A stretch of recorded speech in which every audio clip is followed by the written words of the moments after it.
Vamos falar então agora dos primórdios do monasticismo. O que é o monasticismo? O monasticismo é o movimento dos monges, pessoas que se isolam. Esse mono, ficar sozinho, ficar isolado. É o monasticismo. Aqui nós vamos falar de algumas figuras bastante estranhas, esquisitas, radicais. Isso aí vem, evidentemente, nós sempre temos que associar uma coisa na outra, essas coisas não são independentes, tá? O monasticismo, ele vem por quê? Ele vem porque a igreja, na cabeça de muita gente, tornou-se completamente mundana e deixou de ser igreja.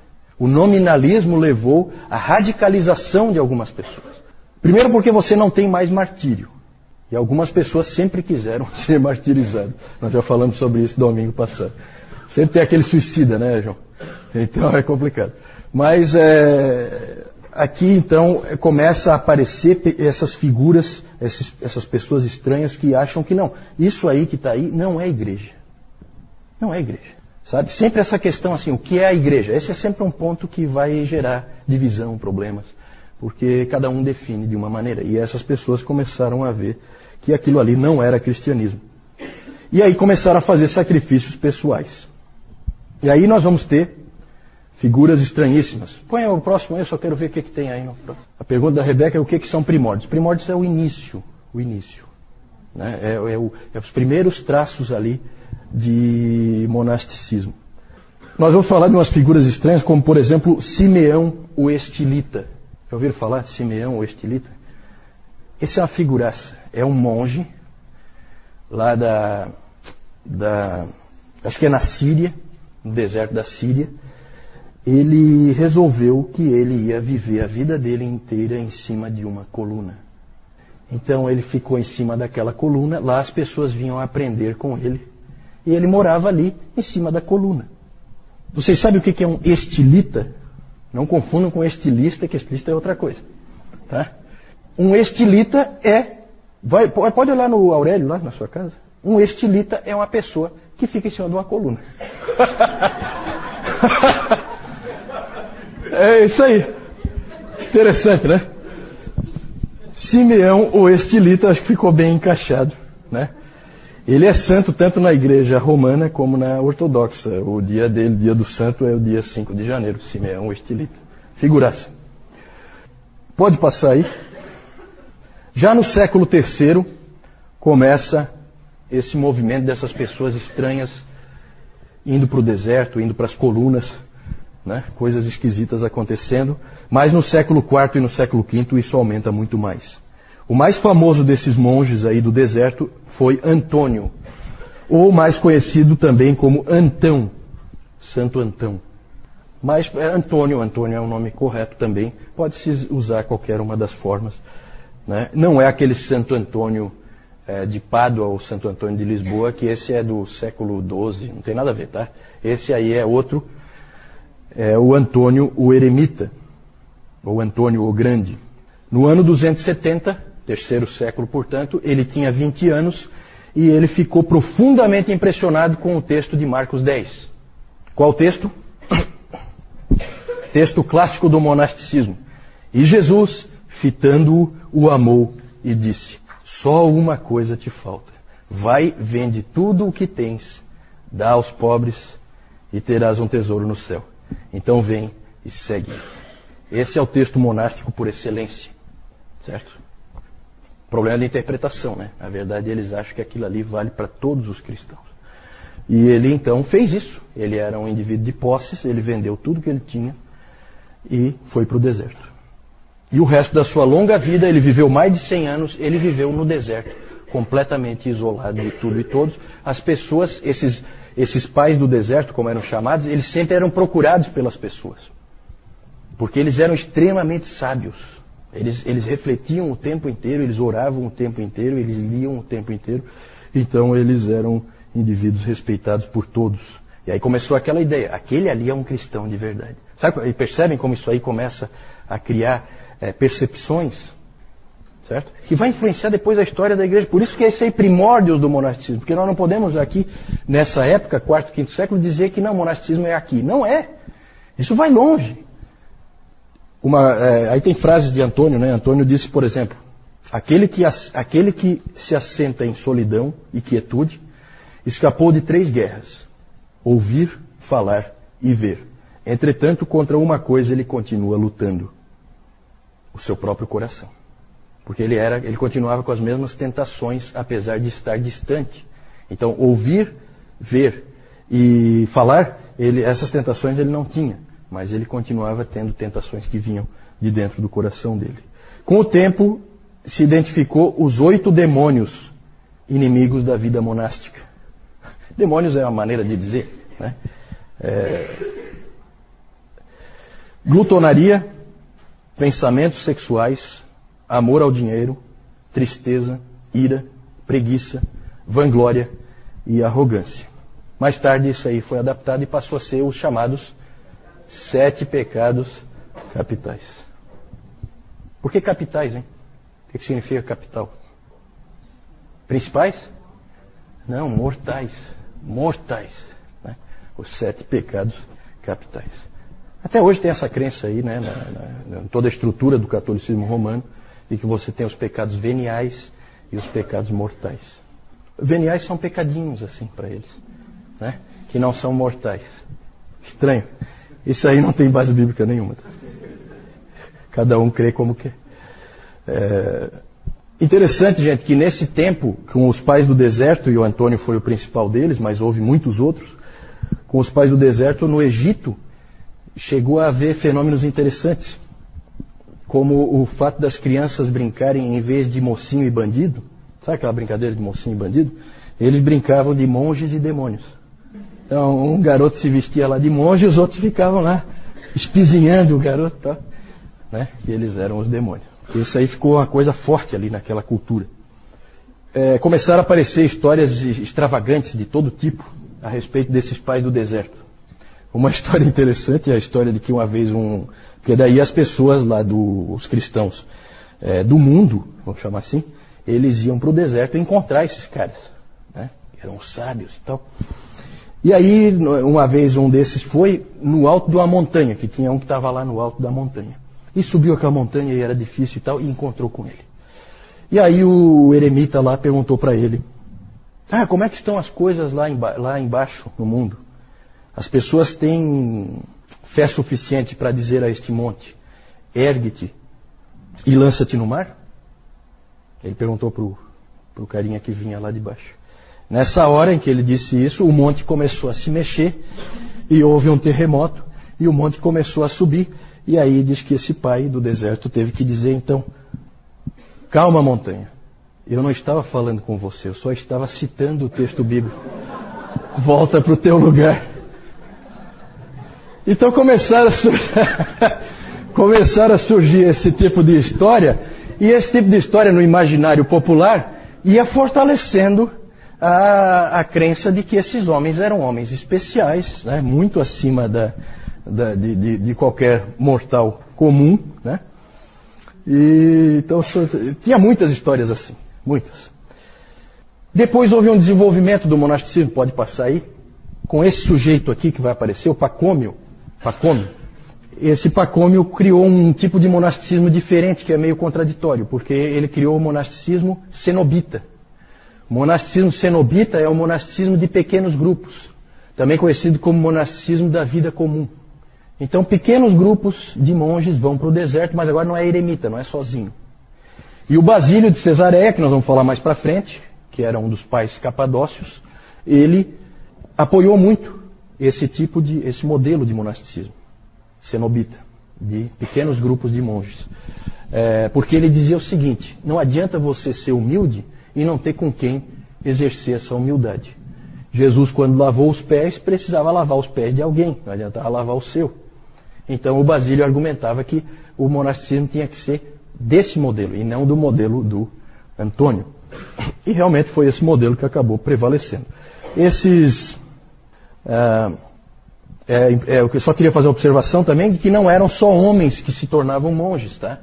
Mulheres também se tornavam monges. A irmã de Antônio também se tornou, é o que nós chamamos de freira, né? Ela também se tornou, a irmã de Antônio tornou-se freira, e a irmã de Basílio e do Gregório de Nissa, a Macrina, também se tornou freira, se isolou do mundo para viver uma vida de contemplação, que era o ideal monástico. No Oriente, e aí já começa assim a ser um pouco diferente, aquela pergunta da Jussara, né? Já ficou um pouco diferente, as coisas no Oriente e no Ocidente sempre são um pouquinho diferentes. O monasticismo no Oriente sempre era mais radical. Quanto mais para o Oriente você ia, mais maluco você encontrava. Né? Gente do tipo do Simeão Estilita, né? Era gente acorrentada em pedra, todo tipo de doido, gente que se flagelava. Então esses doidos tinha por todo canto, especialmente no Oriente. No Ocidente não era tão comum. O estranho nisso tudo é que esses monges os monges do Oriente tinham um espírito missionário muito forte. Muitas vezes o padrão do Oriente era um padrão interessante. O indivíduo ele se tornava um monge, mas diferente do monge do Ocidente, ele acabava voltando. Ele ia lá, ele se fortalecia e algum dia, não todos é claro, mas muitos deles, algum dia ele acaba voltando para a sociedade e trabalhando na igreja. E normalmente como missionário, normalmente é ele que leva o evangelho adiante. É claro que os que estão em cima de colunas e os que estão acorrentados em pedra, fica um pouco difícil. Mas os outros tinham condições de ir, né? E eles realmente iam. No Ocidente, o monasticismo ocupa um papel fundamental também, pode passar aí. No Oriente, então, nós temos essas características que eu falei, monges, a maioria deles solitários, o ascetismo deles era extremo, eles eram radicais e tinham essa tendência missionária. No Ocidente, nós temos o monasticismo começando com Martinho de Tours. Esse Martinho era um soldado e ele, uma vez cavalgando, ele encontrou no caminho um mendigo que estava congelando de tanto frio. E o Martinho se condoeu dele e, já que ele também estava com frio, ele então resolveu pegar o agasalho dele e pegou uma espada e cortou o agasalho em dois. Ele ficou com uma metade e deu a outra metade para o mendigo. Naquela noite ele teve um sonho em que ele sonhou com Jesus Cristo vestindo aquela metade que ele tinha dado para o mendigo. Aquilo produziu, e agradecendo a ele. E aquilo produziu nele um efeito tremendo. Marcou a vida dele, aquele sonho que ele teve. E dali para frente, então, ele abandonou o exército e se dedicou à vida monástica. Certo? E começou a conclamar outras pessoas a seguirem o estilo de vida dele. E aí no sul da França ele começou então a criar vários mosteiros, onde então iam se juntando cada vez mais monges. Mas claro que o indivíduo mais importante no monasticismo ocidental é Benedito de Núrcia. Todo mundo já ouviu a expressão os monges beneditinos. Né? Beneditinos, uma referência ao Benedito de Núrcia. Ele é o criador da chamada regra. A regra nada mais é do que um manual dizendo como que o monge deve viver. O que ele deve fazer, como ele deve fazer. Ele segue aquela regra. Se ele seguir aquela regra, ele é um monge beneditino. Certo? A regra, ela era toda detalhada, dizendo tudo o que eles tinham que fazer. A regra estabelecia toda a rotina do mosteiro e a vida individual de cada monge. Os monges tinham tempos marcados de oração e estudo da palavra. Tudo era pela regra, a regra marcava. E a regra dizia que a primeira oração eram 7 momentos de oração conjunta, no dia, todos os dias. E o primeiro momento era logo depois da meia-noite, com a vigília, e depois eles então tinham vários momentos de encontro de oração e encerravam no início da noite com o que em português é chamado de as completas, que são a última oração do dia. Eles estudavam muito e trabalhavam muito. O Benedito sempre achava que o trabalho físico era importante para dar equilíbrio para os monges. Então eles tinham que orar, eles tinham que estudar e eles tinham que trabalhar. Certo? Então todos esses monges trabalhavam fisicamente também. A escala de trabalho era sempre dada naqueles momentos de oração. O que cada um vai fazer? O abade, né, do mosteiro diz o que cada um vai fazer nos próximos dias. E isso era feito propositalmente para dar a ideia de que aquilo ali não é um trabalho secular, que aquilo ali também é para Deus que eles estão fazendo. Então eles tinham essa visão. O que é que nós podemos dizer? Pode passar aí. O que dizer do monasticismo? Uma avaliação do monasticismo. O que nós podemos dizer? Há aspectos, como em quase tudo na história da igreja, há aspectos bons e aspectos ruins. Claro que é difícil você dizer que é ruim um cristão dedicado à oração. E eles oravam muito. Eles provavelmente oravam em um mês muito mais do que nós vamos orar na vida inteira.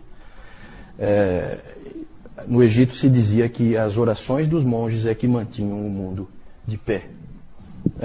Então eram homens de oração. Isso é uma coisa que a gente nunca vai poder dizer que é errada. Eram também centros de conhecimento, os mosteiros. Eles eram os responsáveis por manter o conhecimento. Acabou sendo assim. Eles então eles é que faziam as cópias das obras, levavam o conhecimento para frente, eles é que detinham até o conhecimento. Eles é que acabaram sendo os professores. As primeiras universidades, os professores todos são monges, porque eles é que conhecem. As outras pessoas não conhecem, né? Então eles acabaram ganhando assim, por causa do muito estudo, da muita oração, da muita disciplina e do muito trabalho, eles acabaram ganhando uma estatura intelectual, de capacidade e tal, e na interação de uns com os outros, e que fez com que eles se destacassem também nessa área do conhecimento. Há um dizer em latim que dizia que os beneditinos sempre vinham com uma cruz, um livro e um arado. É a ideia, né? Eles, na verdade, eles sempre vinham com a pregação da cruz, eles ensinavam a Bíblia, que é o livro, e eles lavravam as terras. Todo o conhecimento de agricultura foram eles que desenvolveram, porque eles detinham esse conhecimento, era passado de um para outro, então eles, na verdade, ajudavam aqueles povos lá com técnicas de agricultura e eles metiam a mão na massa, realmente. Tem outros aspectos interessantes deles, né? Eles têm assim algumas coisas que chamam a atenção. Tem uma frase da regra que diz o seguinte, que qualquer hóspede que venha ao mosteiro será recebido como se fosse o próprio Cristo. Então muitos viajantes no passado usufruíram da hospitalidade desses homens, que eram normalmente, não sempre, mas costumavam ser respeitados até pelos inimigos, porque por causa daquele medo, né, de você mexer com coisas sagradas e tal. Alguns não respeitavam, mas muitos respeitavam. Então, às vezes, era um local de refúgio você ir para um mosteiro desse. Lá você era recebido, você era bem tratado, porque a regra dizia que você tem que ser recebido como se fosse Cristo. Então, são aspectos interessantes que o Benedito colocou ali e que chamam a atenção. Outro aspecto também, e que a gente precisa louvá-los, é que os monges eram os missionários. Aqueles países bárbaros em volta do Império Romano foram todos eles conquistados por monges. Os monges iam e sacrificavam tudo, arriscavam tudo para levar o Evangelho para aqueles outros povos. Então isso também é uma coisa que a gente não pode negar. Um outro aspecto que é bom e mau ao mesmo tempo é a separação do mundo. Por um lado, eles serviram para mostrar que cristianismo não é o Império Romano. Não é a mesma coisa. Cristianismo tem que haver santidade, tem que haver pureza, como era no princípio. Não é se tornar um total mundano e achar que é um cristão, porque o nominalismo estava ali. Então eles serviram como um lembrete. Só que ao mesmo tempo essa separação do mundo fez com que eles perdessem o contato com as coisas do mundo. E eles pararam de ter relevância e de poder ajudar uma pessoa do mundo nas lutas que uma pessoa do mundo sofre como cristão. Porque eles não viviam aquilo, eles estavam isolados. Então isso é um aspecto, ao mesmo tempo, por um lado bom, por outro lado, muito ruim. Muito ruim. Mas o maior problema do monasticismo, o mais grave talvez, é que ele criou o cristianismo de 2 níveis. Esse é péssimo. Você, inclusive, começou a haver o uso do termo, aquele indivíduo é um religioso. Religioso não é eu e você. Religioso é o monge, é o padre. Nós não somos religiosos, nós somos do mundo. Né? Então você tem um cristão de primeira classe e um cristão de segunda classe. Isso é muito ruim. Isso aí os reformadores lutaram com unhas e dentes contra isso aí. Inclusive o Lutero, que era um monge. Né? Então É interessante esse aspecto. Cristianismo 2 níveis, péssimo. Outro problema. Esse modelo monástico pode facilmente degenerar para um modelo de salvação pelas obras. O Benedito, ele tentou resguardar isso aí. Ele chega e escreve que não, que o nosso ganho em santidade, ele vem pela graça. Nós vamos nos tornando mais disciplinados e mais santos pela graça. Mas, como alguém já disse, onde está a tua ênfase, onde estiver a tua ênfase, ali estará a tua teologia. Então não adianta, você enfatiza muito aquele aspecto, é ali que a tua teologia está. Certo? E aí acabava caindo sim num modelo de salvação pelas obras. Agostinho mais tarde iria colocar a graça no centro. E adivinha de quem houve a maior resistência ao ensino de Agostinho de que a graça está no centro? De onde vinha a maior resistência? O que vocês acham? De dentro dos monastérios, mosteiros. Claro. Por quê? Porque se é tudo pela graça, o que nós estamos fazendo aqui?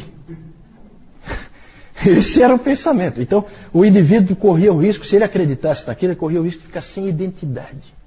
Então, eles trabalharam muito. O Agostinho, ele é engraçado. Depois nós vamos falar do Agostinho, tá? Mais para frente, não hoje.